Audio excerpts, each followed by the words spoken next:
আসসালামু আলাইকুম ভিউয়ার্স, কেমন আছেন? আশা করি সবাই ভালো আছেন। তো আজকে আবার আরেকটি নতুন রেসিপি নিয়ে আপনাদের সামনে উপস্থিত হয়ে গেলাম নাহিদা শেখ কিচেনটিতে। তো আশা করি আজকের এই রেসিপিটা আপনাদের খুব বেশি ভালো লাগবে। যদি আমার এই ভিডিওটি ভালো লাগে তাহলে ভিডিওটিতে একটি লাইক দিয়ে চ্যানেলটিকে সাবস্ক্রাইব করে পাশে থাকবেন, আর ভিডিওটি স্কিপ না করে ফুল ভিডিওটি দেখবেন অনুরোধ থাকলো। তো আজকে কিন্তু তৈরি করে দেখাবো মোরগ পোলাও রেসিপি। তো তার জন্য এখানে কিন্তু আমি একটি কক মুরগি নিয়েছি আর নিয়েছি ব্রয়লার মুরগি। এটাকে আস্ত ধুয়ে পরিষ্কার করে ক্লিন করে নিয়েছি, তারপরে কেটে কুটে রেডি করে নেব। তো প্রথমে আমি এখানে কক মুরগিটা কেটে নিয়েছি আর ব্রয়লার মুরগিটা এইভাবে বড় বড় পিস করে কেটে নিয়েছি রোস্টের জন্য। যেহেতু আমি এখানে মুরগ পোলাও রান্না করব তার জন্য, আর ঘরোয়া মশলা দিয়ে কিন্তু এই পোলাওটা তৈরি করব। তো দেখলেই বুঝতে পারবেন। তো দর্শক, এখানে আমি পেস্তা বাদাম, কিশমিশ, তারপরে কাজু বাদাম, চীনা বাদাম এগুলো দিয়ে এই তিনটা বাদাম দিয়েই কিন্তু আমি একটি বাদামের মোল তৈরি করে নিয়েছি শিলপাটায় বেটে। আর এখানে আমি দিয়ে দিলাম 1 টেবিল চামচ পরিমাণের জিরা বাটা, 1 টেবিল চামচ পরিমাণের আদা বাটা, আর এই দুইটা মশলা দিয়ে বাদামের মোলটার সাথে খুব সুন্দর করে মিক্স করে নিচ্ছি। তো দর্শক, একদম ঘরোয়া মশলা দিয়ে কিন্তু আজকে এই মোরগ পোলাও রেসিপিটা তৈরি করব। আমাদের হাতের কাছে যেই মশলাগুলো থাকে সেই মশলা দিয়ে কিন্তু এই বিয়েবাড়ির মোরগ পোলাও রেসিপিটা তৈরি করা যাবে। তো দর্শক, তার জন্য আমি এই বাদামের মোলটাতে দিয়ে দিলাম 1 টেবিল চামচ পরিমাণের হলুদের গুঁড়া। যেহেতু আমি এখানে 1.5 কেজি চাউলের মোরগ পোলাও রেসিপিটা তৈরি করব আর আস্ত একটি ব্রয়লার মুরগি নিয়েছি, তো তার জন্য 1 টেবিল চামচ পরিমাণে হলুদ নিয়ে নিলাম। আর দিয়ে দিলাম 1 টেবিল চামচ পরিমাণে, একটু বেশি দিয়ে দিলাম মরিচের গুঁড়া, লাল মরিচের গুঁড়া, দেখলে কিন্তু বুঝতে পারতেছেন। তো এইগুলা দুটোই আমি বাদামের মলের সাথে কিন্তু একটু মিক্স করে নিচ্ছি, এতে করে খুব সহজ হবে। আর এইভাবে কিন্তু মশলাগুলো অ্যাডজাস্ট করে নিলে পরে দেওয়ার কোনো ঝামেলা থাকে না। আর নিয়ে নিলাম এখানে 2 চা চামচ পরিমাণের লবণ। লবণটা যদি পরে আমার প্রয়োজন হয় আমি সেক্ষেত্রে চেক করে আবার নিয়ে নেব, তো আপনারাও সেই পরিমাণ করে নিয়ে নেবেন। তো দর্শক, এখন আমি একটু নাড়াচাড়া করে মিক্স করে নিচ্ছি। তো দর্শক, আমি কিন্তু এখানে বেড়াতে চলে এসেছি আমার বাবার বাড়িতে। তো এইখানে কিন্তু আজকে এই রান্নাটা হচ্ছে, আর এই রান্নাটা স্পেশালিভাবে আমার বড় দুলাভাই বাজারটা করে নিয়েছে। যখন আমরা একত্রিত হই তখন কিন্তু উনি ওনার 3 শালি বড় দুলাভাই উনি, তো আমাদের সবাইকে কিন্তু মজা করে এইটা সেটা তৈরি করে খাওয়ায়। তো সেই ক্ষেত্রে কিন্তু আজকে এই রান্নাটা করা হচ্ছে। তো এখানে আমি বিডি কোম্পানির 3টি সস দিয়ে দিলাম, মিনি সস। আপনারা চাইলে যে কোনো ব্র্যান্ডের সসটা দিয়ে দিতে পারবেন। আর দিয়ে দিলাম এখন টক দই 3 টেবিল চামচ পরিমাণের। এই টক দইটা দিয়ে কিন্তু ভালো করে এই বাদামের মলের সাথে মিক্সচার করে নেব। তো দর্শক, এই বাদামের মলের সাথে কিন্তু এইভাবে টক দইটা মিক্সচার করে নিলে খুব সহজ হয়। আর এমনিতে কিন্তু আমরা মশলাটা তেলের উপর দিলে, টক দইটা দিলে কিন্তু সব কিছু জমে যাওয়ার সম্ভাবনা থাকে। তো এইভাবে কিন্তু নিয়ে নিলে কিন্তু আর জমে যাওয়ার সম্ভাবনা থাকে না। আর এখানে আমি নিয়ে নিচ্ছি পাউডার মিল্ক, প্রাণের যে পাউডার মিল্ক থাকে 10 টাকা দামের প্যাকেট সেগুলা। তাই আমি 6টা প্যাকেট নিয়ে নিয়েছি। 3টা প্যাকেট আমি এখানে উষ্ণ গরম পানি দিয়ে একটু গুলিয়ে নিচ্ছি, একটি সফট করে সুন্দর করে চামচ দিয়ে তারপর আমি গুলে নিচ্ছি। আর 3টি প্যাকেট আমি রেখে দিব পোলাওতে দেওয়ার জন্য, আর এই 3টা প্যাকেট দিয়ে দিব মুরগির রোস্টে। তো তার জন্য আমি এখানে রেডি করে নিলাম। তো এই 2টা বাটি কিন্তু রেডি করে এখন একটি সাইডে রেখে দিচ্ছি। আর এদিকে কিন্তু আমি চিকেনগুলো নিয়ে নিয়েছি, আর এই চিকেনগুলোতে একটু লবণ আর একটু হলুদের গুঁড়া, একটু মরিচের গুঁড়া দিয়ে একটু মাখিয়ে তারপরে 10 মিনিটের জন্য রেস্টে রেখে দেবো। তারপরে এইগুলাকে তেলের ভিতর ভেজে নেব। এখন খুব সুন্দর করে হাত দিয়ে মেখে নিচ্ছি, মেখে সব মশলার সাথে অ্যাডজাস্ট করে নিচ্ছি। তো এইভাবে কিন্তু ঘরোয়া মশলাগুলো দিয়ে কিন্তু আমরা এভাবে মোরগ পোলাওটা খেতে পারি। আর সেই ক্ষেত্রে কিন্তু আমাদের দেশি মুরগির প্রয়োজন হয় না, ব্রয়লার মুরগি দিয়েও কিন্তু খেতে পারবো। তো চুলাতে কড়াই বসিয়ে দিলাম, আর কড়াইটা ভালো করে গরম করে নিয়ে একটু বেশি পরিমাণে দিয়ে দিলাম সয়াবিন তেল। যেহেতু এখানে আমি ব্রয়লার মুরগিটা ভেজে নেব খুব সুন্দর করে, আর বড় বড় পিস। তো প্রথমে আমি এখানে একটু পেঁয়াজ বেরেস্তা করে নিচ্ছি এই রোস্টের জন্য, এখানে রোস্ট রান্না করব তার জন্য। আর খুব বেশি বেরেস্তা করছি না, খুব অল্প পরিমাণে বেরেস্তা করে নিচ্ছি 2টা পেঁয়াজ দিয়ে। তো বেরেস্তাটা আমার হয়ে গেছে। এইভাবে কালার চলে আসলে কিন্তু উঠিয়ে নিতে হবে, না হলে কিন্তু বেশি কালার হয়ে যাবে আর পুড়ে যাবে, তখন কিন্তু তিতা লাগবে। তো এভাবে কালার চলে আসলে কিন্তু নামিয়ে রাখলে কিন্তু মুচমুচে হয়ে যাবে। তো আমি একটি পেপার দিয়ে পেপারের উপরে বেরেস্তাটা রেখে দিলাম যাতে করে এক্সট্রা তেলটা ঝরে যায়।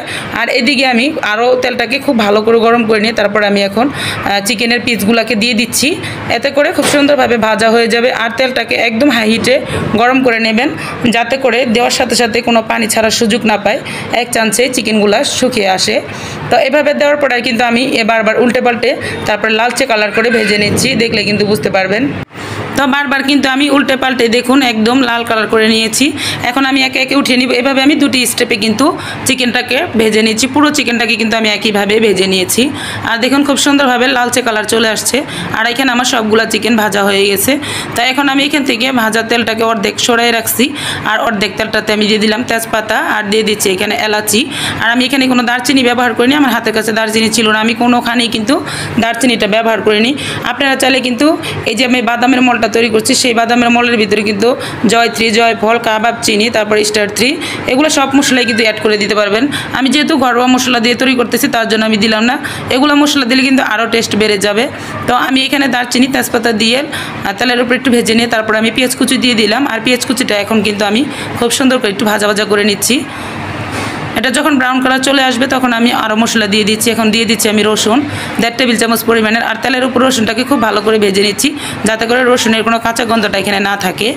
আর দর্শক আমার একটু ঠান্ডা লেগেছে, এর জন্য আমার ভয়েসটা একটু অন্যরকম হয়ে গেছে, হয়তো বা শোনা যেতে পারে, তো আপনারা অ্যাডজাস্ট করে নেবেন। যেহেতু আমার ঠান্ডা লেগেছে, গলাটা একটু বসা বসা ভাব আছে। তো আমার কিন্তু এই কথা বলতে বলতে এইদিকে কিন্তু রসুনটা ভাজা হয়ে গেছে। এই যে এরকম করে ভেজে নিতে হবে। তারপর আমি এখানে বাকি মশলাগুলো দিয়ে দিচ্ছি। তো যে বাদামের মলটা আমি রেডি করে রেখেছিলাম সেটা এখন আমি তেলের উপর দিয়ে দিচ্ছি। দিয়ে খুব সুন্দর করে আরেকটু কষিয়ে নিচ্ছি। খুব বেশি সময় কষাবো না, 1 থেকে 2 মিনিট কষিয়ে তারপরে এখানে আমি চিকেনগুলোকে দিয়ে একসাথে কষিয়ে নেব। তো কিছুক্ষণ নাড়াচাড়া করে কিন্তু আমি এখন চিকেনগুলো দিয়ে দিচ্ছি। তো হালকা একটু যখন পানি শুকিয়ে আসছে বাদামের মলটা, তখন আমি চিকেনগুলো দিয়ে দিব। তো এখন আমি চিকেনগুলো দিয়ে দিচ্ছি, দিয়ে একসাথে আমি বাদামের মলটার সাথে কিন্তু কষিয়ে নিচ্ছি। আর এখানে তো আমি সব মশলা আগে থেকে দিয়ে দিয়েছি। আর এখন আমি কষিয়ে নিচ্ছি। তো দর্শক যখন এই বাদামের পানিটা আরও শুকিয়ে যাবে তখন আমি এখানে যে দুধটাকে আমি পাউডার মিল্কটাকে গুলে রেখেছিলাম সেটাকে কিন্তু আমি এখানে দিয়ে দেবো। তো দিয়ে সুন্দর করে কষিয়ে নেব। তো দর্শক আমি অফ ক্যামেরার ভিতরে কিন্তু আরেকটি মশলা তৈরি করে নিচ্ছি, সেটা আপনাদেরকে বলিনি। এই রোস্টের ভিতরের জন্য আমি কিন্তু কোনো বাজার থেকে কিনে আনা মশলা ব্যবহার করিনি, আমার হাতে ভাজা মশলাটাকে আমি তো ব্যবহার করব। তো তার জন্য এখানে আমি কাবাব চিনি, তারপর এলাচ, লবঙ্গ, দারচিনি, তারপর গোলমরিচ, এরপরে কিন্তু এখানে তেজপাতা, এগুলা জিরা একসাথে ভেজে নিয়ে পাটায় মিক্সার করে আমি একদম ফিনিশ করে নিয়েছি। তারপরে সেই গুঁড়াটা কিন্তু আমি এটার উপরে দিয়ে দিব। তা এখন কষিয়ে নেওয়ার পরে আমি গরম পানি দিয়ে দিচ্ছি। আর গরম পানি দিয়ে একটু সিদ্ধ করে নিচ্ছি, এতে করে মশলাগুলো খুব সুন্দর করে রোস্টের ভিতর চলে যাবে। আর এই পোলাওটা খেতে কিন্তু অসাধারণ মজা হবে। তো কিছুক্ষণ নাড়াচাড়া করার পরে যেই মশলাটা আমি বললাম সেই মশলাটা আমি হাতে তৈরি করেছি। এভাবে হাতে তৈরি করা মশলা দিয়ে কিন্তু আমরা সব ধরনের রান্নাটাই করে নিতে পারি। তো সেটা আমি অফ ক্যামেরায় তৈরি করেছি, এর জন্য দুঃখিত আমি দেখাইতে পারিনি, শুধু গুঁড়াটা দেখিয়ে দিচ্ছি। তো এখন আমি এই মশলাটার গুঁড়াটাকে 1 চামচ পরিমাণে দিয়ে দিলাম উপর দিয়ে। আর এটার কিন্তু খুব সুন্দর একটি ফ্লেভার বের হচ্ছে, আর গ্রানে কিন্তু মন মাতিয়ে যাচ্ছে, দেখলে কিন্তু বুঝতে পারবেন। তো এইদিকে নাড়াচাড়া করে আমি একদম শুকনা করে নিব। আর স্বাদের জন্য আমি দিয়ে দিলাম 1 চিমটি পরিমাণের টেস্টিং সল্ট। এটা আপনাদের হাতের কাছে থাকলে দিবেন, না থাকলে স্কিপ করতে পারেন, কোনো সমস্যা নেই। তাই এখন আমি নাড়াচাড়া করে শুধু শুকিয়ে নেব, শুকিয়ে তারপর আমি এটাকে নামিয়ে নেব।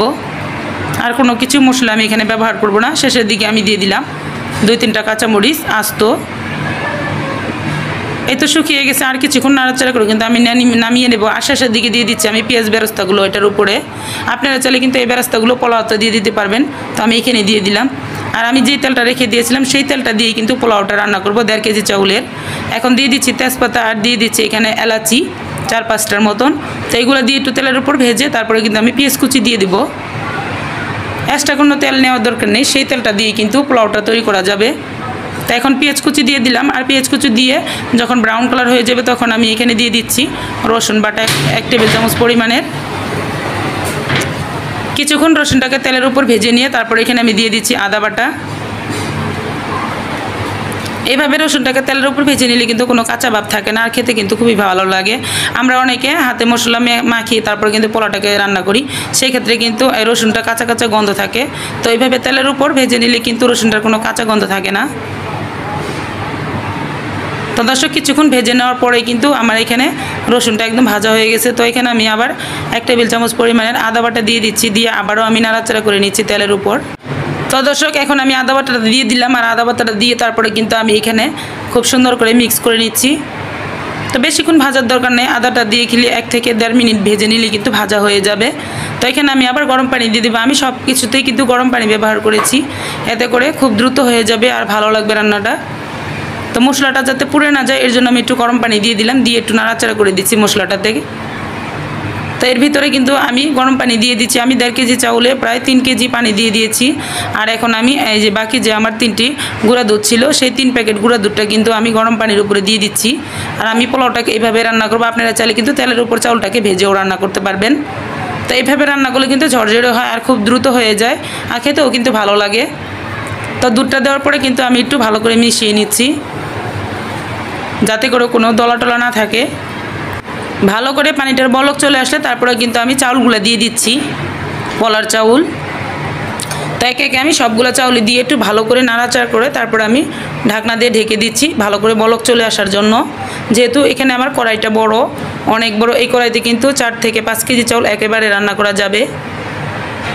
তো আমি ঢাকনাটা উঠিয়ে এখন আবার একটু নাড়াচাড়া করে দিচ্ছি পানিটা শুকানোর জন্য। তো দর্শক এখন কিন্তু অনেকটাই পানি শুকিয়ে গেছে। এই পর্যায়ে আমি একটু কাঁচামরিচ দিয়ে দিলাম 3-4টা। আর একটু পরে আমি আরও ভালো করে নাড়াচাড়া করে তারপরে মাঝখানটা একটু ছড়িয়ে দিচ্ছি, জায়গা করে নিচ্ছি।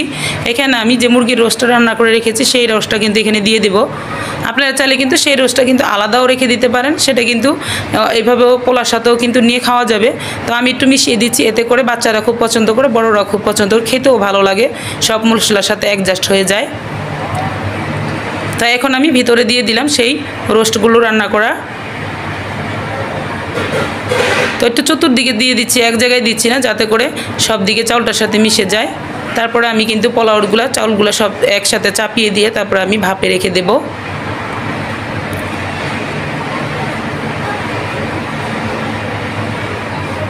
তো খুব ভালো করে কেচে কুচে দিয়ে দিলাম।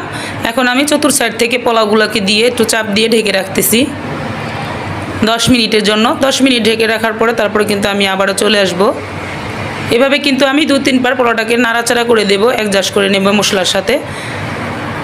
2-3 বার করে এইভাবে নাড়াচাড়া করে দিয়ে দিলে কিন্তু আমার এই মুরগ পোলাওটা একদম রেডি হয়ে যাবে, একদম ঝামেলামুক্ত। কিন্তু এই পোলাওটা আসলে স্টেপ বাই স্টেপ মনোযোগ দিয়ে কিন্তু এভাবে রান্নাটা দেখলে কিন্তু আপনারাও পারবেন, আর খুবই সুন্দর হবে, একদম বিয়েবাড়ির স্বাদে কিন্তু এই পোলাওটা খেতে পারবেন। আর দর্শক আমি কিন্তু অফ ক্যামেরাতে এখানে পোলাও চাউলে কিন্তু আমি 1 চিমটি পরিমাণে টেস্টিং সল্ট দিয়েছিলাম। আপনাদের ভালো লাগলে দিবেন, না ভালো লাগলে স্কিপ করতে পারেন, সমস্যা নেই। তো আমি এভাবে কিন্তু লেবেল করে দিয়ে একদম চাউলটাকে তারপর চাপা দিয়ে দিচ্ছি। এখন আবার ঢাকনা দিয়ে ঢেকে তারপর আমি 10 মিনিটের জন্য রেস্টে রেখে দিচ্ছি, চুলাটাকে মিডিয়াম লো আঁচ করে। তো 10 মিনিট পরে আমি আবার চলে আসব।